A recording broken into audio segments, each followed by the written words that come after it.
పొద్దున మనము లెవ్వాలి,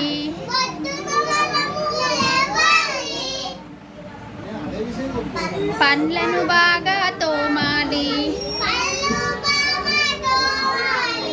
చక్కగా స్నానం చెయ్యాలి,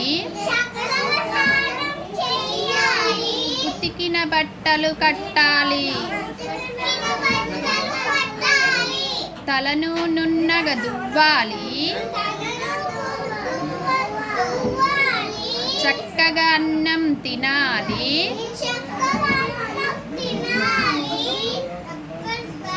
చకచక బడికి పోవాలి, గురువుకు దండం పెట్టాలి,